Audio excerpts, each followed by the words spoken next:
turut membantu.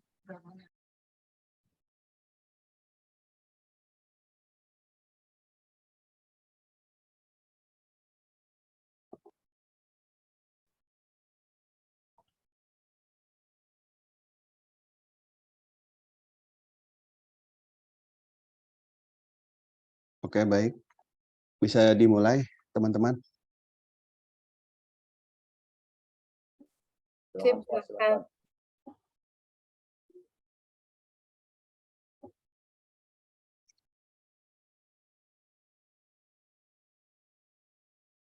Bisa dimulai ya.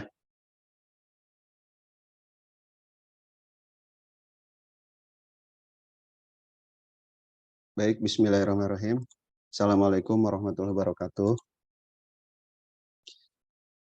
Izin teman-teman menyampaikan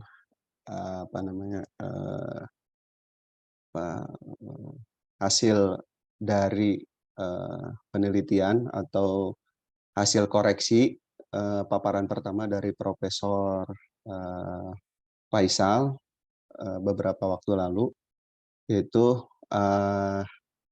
dampak urbanisasi bagi perkembangan kota di Indonesia. Langsung saja, bab 1 itu ada latar belakang masalah, yaitu urbanisasi. Di sini dijelaskan sebagai perpindahan penduduk dari desa ke kota. Nah, itu sudah umum ya. Kemudian pengertian lain dari urbanisasi merupakan itu masalah ya yang cukup serius bagi kita semua. Kemudian persebaran penduduk yang tidak merata antara desa dengan kota itu akan menimbulkan berbagai permasalahan kehidupan sosial kemasyarakatan. Jumlah peningkatan penduduk kota yang signifikan tanpa didukung dan diimbangi oleh jumlah lapangan pekerjaan, fasilitas umum, aparat penegak hukum, perumahan, penyediaan pangan, dan lain sebagainya, itu tentu adalah suatu masalah yang harus segera dicarikan jalan keluarnya. Nah, di sini ada beberapa kajian yang sudah dilakukan oleh para ahli. Yang pertama adalah Rindro Jono 2013 itu urbanisasi merupakan substansi pergeseran atau transformasi perubahan corak pelestarian perkotaan. Kemudian menurut King dan College itu 1978, urbanisasi dikenal melalui 4 proses utama keruangan. 4 major special process, yaitu adanya pemusatan kekuasaan pemerintah kota sebagai pengambil keputusan dan sebagai badan pengawas dalam penyelenggaraan hubungan kota dan daerah sekitarnya, daerah penyangga begitu ya.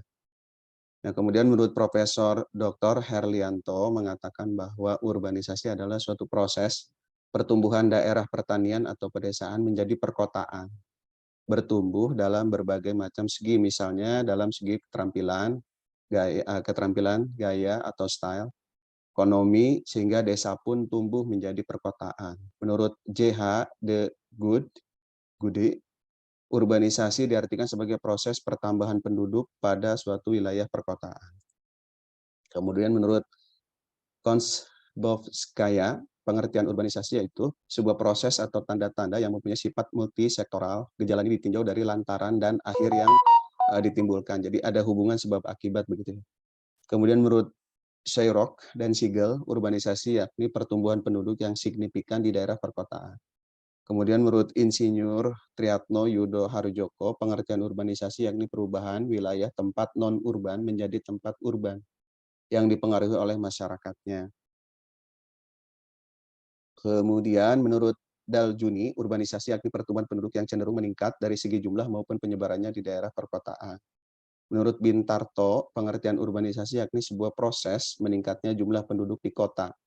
Peningkatan ini dipengaruhi oleh peningkatan fertilitas atau kesuburan penduduk kota, maupun adanya pertambahan penduduk dari pedesaan. Nah, terakhir menurut Kingsley Davis, urbanisasi yakni meningkatnya proporsi jumlah penduduk yang memusat di perkotaan.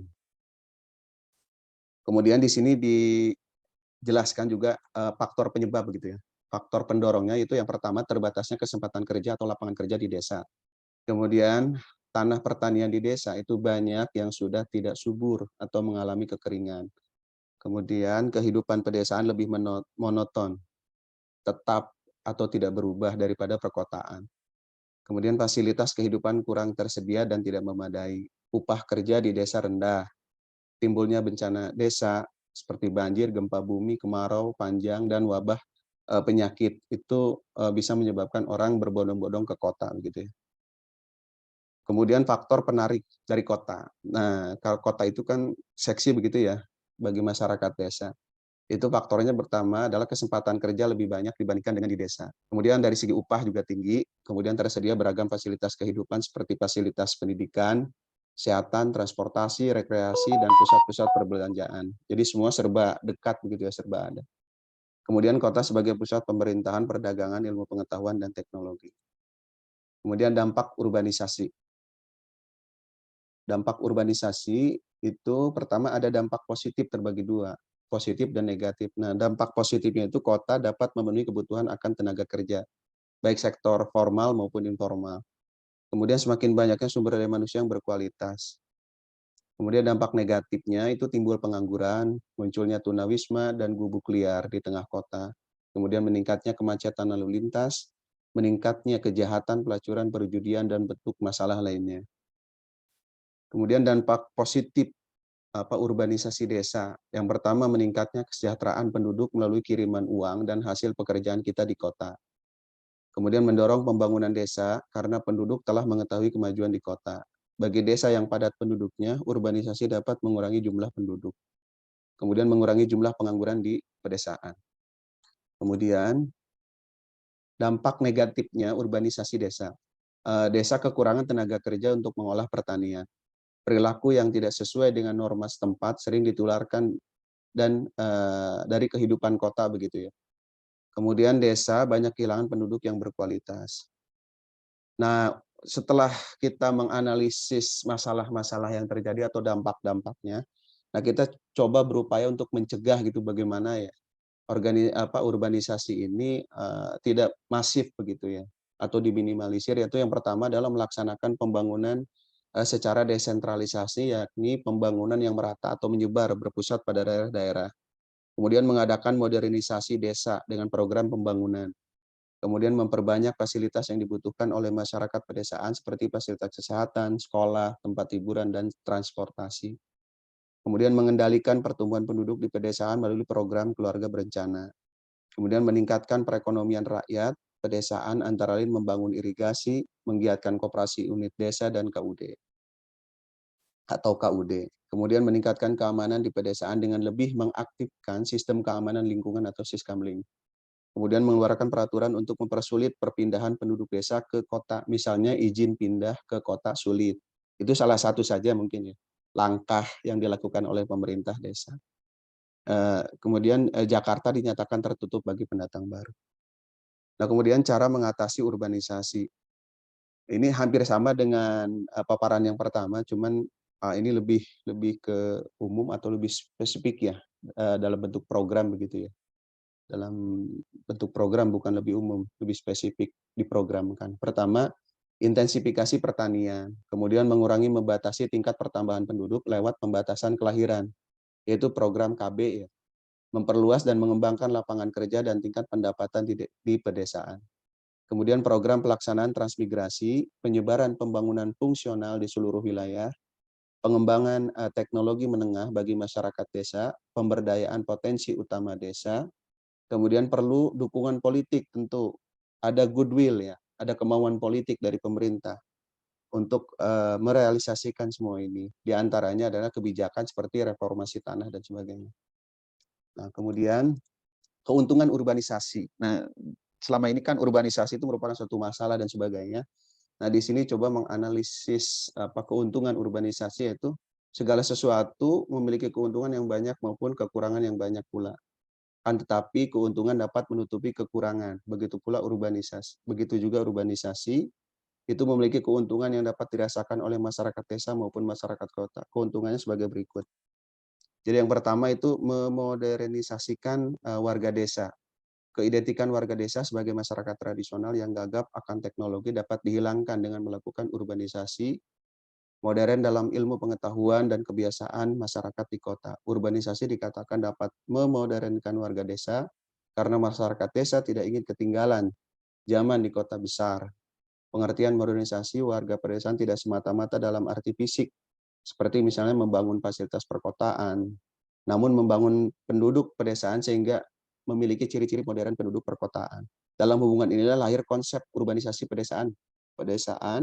Konsep urbanisasi pedesaan mengacu pada kondisi di mana suatu daerah secara fisik itu masih memiliki ciri-ciri pedesaan yang kental. Namun karena ciri penduduk yang hidup di dalamnya sudah menampakkan sikap maju dan mandiri seperti antara lain mata pencarian lebih besar di non-pertanian, sudah mengenal dan memanfaatkan lembaga keuangan, memiliki aspirasi yang tinggi terhadap dunia pendidikan dan sebagainya.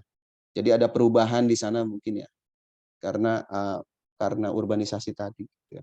Sehingga daerah tersebut dapat dikategorikan sebagai daerah perkotaan.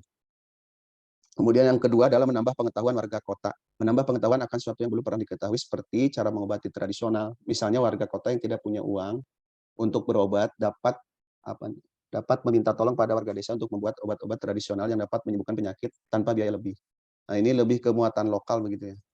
Kemudian menjalin kerjasama yang baik antar warga. Rata-rata penduduk di Jakarta adalah imigran dari seluruh daerah Indonesia sehingga warga asli Jakarta pun tidak terlalu banyak. Biasanya dalam suatu perkumpulan masyarakat daerah atau paguyuban daerah tertentu mengadakan acara yang bersifat silaturahmi dan mempererat kerjasama antara sesama daerah asal mereka ataupun dengan masyarakat daerah lain. Terbentuk satu paguyuban begitu ya. Kemudian menyeimbangkan masyarakat kota dengan masyarakat desa. Kota yang berkembang adalah salah satu pertanda bahwa kota tersebut terbangun dengan baik. Perkembangan kota ternyata juga mempunyai dampak terhadap masyarakat kota dan desa. Itu saja paparan dari Ridwan, dari saya. Mungkin ada koreksi, masukan, tanggapan dari teman-teman sekalian tentang paparan yang sudah Ridwan berikan. Dikembalikan ke host ya, atau ke teman-teman. Terima kasih. Assalamualaikum warahmatullahi wabarakatuh. Waalaikumsalam warahmatullahi wabarakatuh. Silahkan teman-teman, apakah ada pertanyaan untuk Bang Ridwan? 1 atau 2 pertanyaan aja. Baik.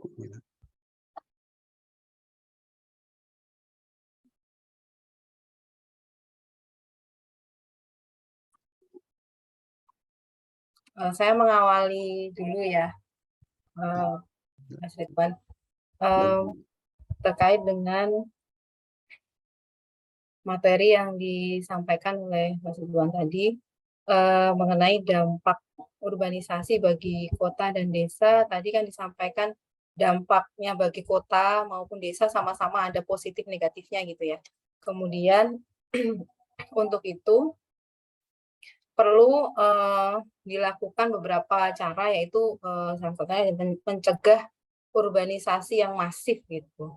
Nah, untuk mencegah itu tadi banyak disampaikan mengenai apa yang harus dilakukan dari daerah desa gitu ya, untuk bisa mencegah urbanisasi itu terjadi ke kota gitu. Nah, yang saya ingin dalami, karena tadi saya belum melihat banyak, itu adalah bagaimana dengan posisi kota.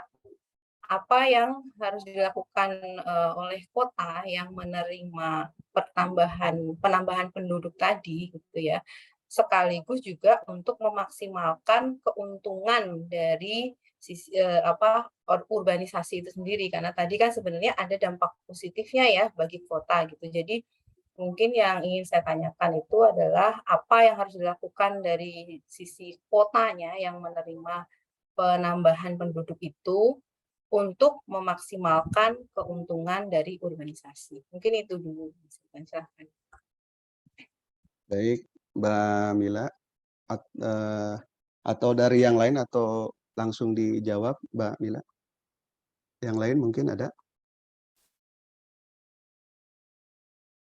Yang lain belum. Silahkan. Ya. Baik, mungkin Ridwan coba jawab dulu pertanyaan dari Mbak Mila ya. Bagus sekali Mbak Mila pertanyaannya. Jadi memang betul Mbak Mila. Jadi desa sudah memberikan semacam advice begitu ya ke masyarakatnya agar tidak berbondong-bondong ke kota gitu. Nah, kemudian juga tentunya harus ada komunikasi antara daerah penyangga begitu ya dengan ibu kota. Contoh misalnya Bogor dengan Jakarta. Nah, itu para kepala daerah itu harus tetap berkomunikasi intens begitu ya tentang bagaimana perkembangan penduduk di Jakarta.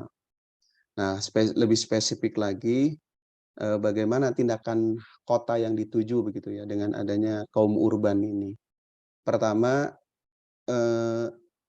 kita harus tahu dulu, biasanya urbanisasi itu terjadi ketika hari raya setelah pasca lebaran ya, Idul Fitri. Nah, mereka kan kadang-kadang bercerita di kampung bahwa di kota itu pertama mudah mendapatkan pekerjaan seperti Ridwan sebutkan dalam paparan tadi.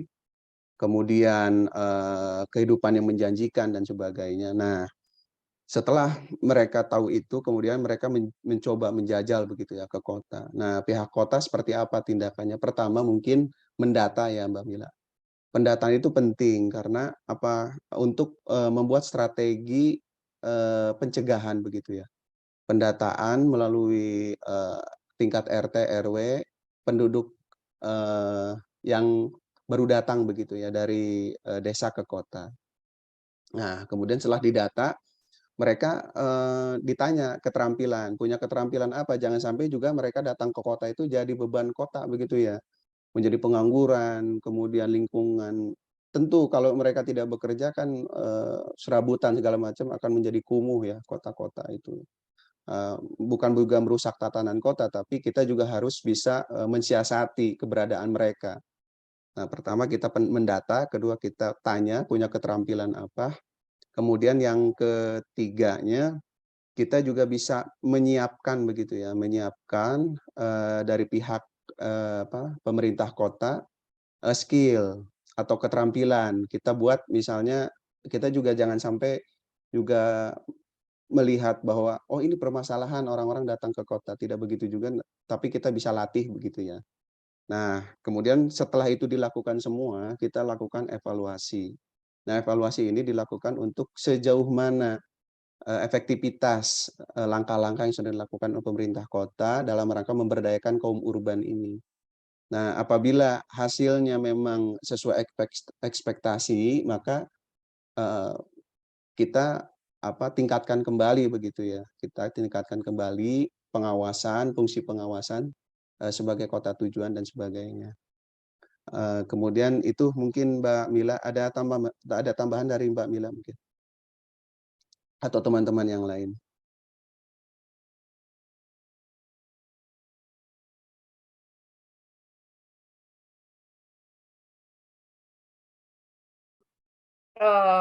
Pertanyaan tambahan mungkin biar ada diskusi sedikit ya, Mas Ridwan. Ya, Mbak Mila. Kalau misalnya kota itu kemudian seperti memberikan apa ya, dorongan positif memang tadi ya untuk penduduk yang pindah ke kota dengan pendataan, kemudian kalau ada pelatihan-pelatihan gitu. Apakah menurut Mas Ridwan atau mungkin sejauh mana gitu yang harus dilakukan agar itu tidak kemudian menjadi justru daya penarik lebih gitu, magnet lebih gitu bagi kota dan karena mungkin lebih banyak desa yang masih kondisinya masih kekurangan dari sisi anggaran misalnya, kemudian si penduduk desa ini berbondong-bondong ke kota justru ingin biar di sana bisa dapat pelatihan misalnya. Nah Ya. itu tadi ya cara yang paling efektif itu seperti apa ya untuk memaksimalkan eee, keuntungan dari si urbanisasi tadi bagi kota? Baik Mbak Mila. Ya, memang itu nanti akan terbentuk image begitu ya. Setelah mereka diberikan pelatihan, mereka udah bisa segala macam dan mereka berhasil, itu juga merupakan stimulus ya buat nanti mereka datang ke desa, mereka bercerita bahwa oh di kota ada pelatihan dan sebagainya. Dan itu menurut Ridwan sih positif ya Mbak Mila. positif artinya apa? Artinya kota besar itu kan banyak ya, tidak hanya di Jakarta begitu ya. Tidak hanya di Jakarta. Nah, setelah mereka memiliki bekal itu, dan itu tidak ada yang sia-sia menurut Ridwan. Artinya apa? Artinya pemerintah kota itu juga bisa memberikan satu wawasan, satu apa ya, program atau satu apa ya, ke masyarakat bahwasannya ketika Bapak dan Ibu sudah memperoleh keterampilan dari kami gitu ya, Ibu juga bisa apa namanya, menuju kota lain begitu. Kota lain dan Ibu juga Bapak dan Ibu juga bisa mempraktekkan pelatihan ini apabila Bapak dan Ibu sudah dirasa cukup menguasai. Nah, itu bisa juga si si masyarakat itu, orang yang bersangkutan itu bisa datang ke desa dan mereka juga bisa menularkan, kan tadi di paparan Ridwan dijelaskan bisa menularkan hal-hal yang positif dan itu baik. Nah, kemudian kalau misalnya ada stigma bahwa, "Oh ya di kota ada pelatihan dan segala macam," itu tidak apa-apa, dibiarkan saja. Artinya kita berdayakan semaksimal mungkin. Nah, mungkin kalau misalnya dikhawatirkan, kekhawatiran Mbak Mila dalam jumlah banyak begitu ya, datang ke kota, nah mungkin nanti dibuat regulasi seperti apa gitu. Memang sih tidak mudah Mbak Mila, tapi paling tidak kita punya langkah begitu ya. Punya langkah dan skill atau keterampilan tersebut, akan berguna baik, di desanya, eee, terlebih mungkin kalau, dia di kota sudah, memiliki keterampilan tersebut dan sudah terpakai gitu di membantu di, tempat usaha begitu ya. Itu mungkin Mbak Mila, jawaban dari Ridwan. Mungkin dari yang lain ada atau tambahan dari Mbak Mila begitu? Ya, sepakat tadi dengan Mas Ridwan bahwa apa namanya, tidak ada yang rugi dan tidak ada ruginya gitu ya memberikan pelatihan-pelatihan kepada masyarakat, baik itu yang perpindahan ke apa, ke kota maupun, mungkin bisa juga dilakukan adalah yaitu koordinasi tadi ya, Mas Ridwan ya, antara, pemerintah kota dan juga daerah penyangganya atau di daerah desa gitu yang biasanya memang menjadi tempat asal para penduduk, melakukan organisasi, di mana nanti mungkin pelatihannya bukan di kotanya lagi, tapi di Hmm, daerah ya, di daerah desa, di daerah, apa namanya, ruralnya itu gitu ya, rural, sehingga ketika mereka ke daerah urban itu sudah siap gitu ya dengan apa, segala, keterampilan yang dibutuhkan di kota. Bagus, Mas. Ya, terima kasih. Silahkan yang lain.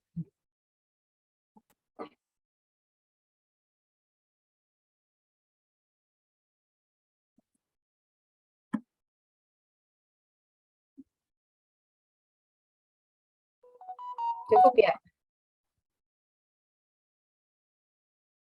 Sudah tidak ada pertanyaan lagi, teman-teman? Sudah cukup kayaknya, Kak. Yuk. Kayaknya sih udah nggak ada lagi yang tanya deh. Menyampaikan apa yang disampaikan Mbak? Sudah. Baik, Ya, kalau siap. tidak ada pertanyaan lagi, Ridwan kembalikan ke co-host Mbak Mila. Silakan Mbak Mila, terima kasih. Assalamualaikum warahmatullahi wabarakatuh. Waalaikumsalam warahmatullahi wabarakatuh. Untuk selanjutnya, sesuai dengan jadwal,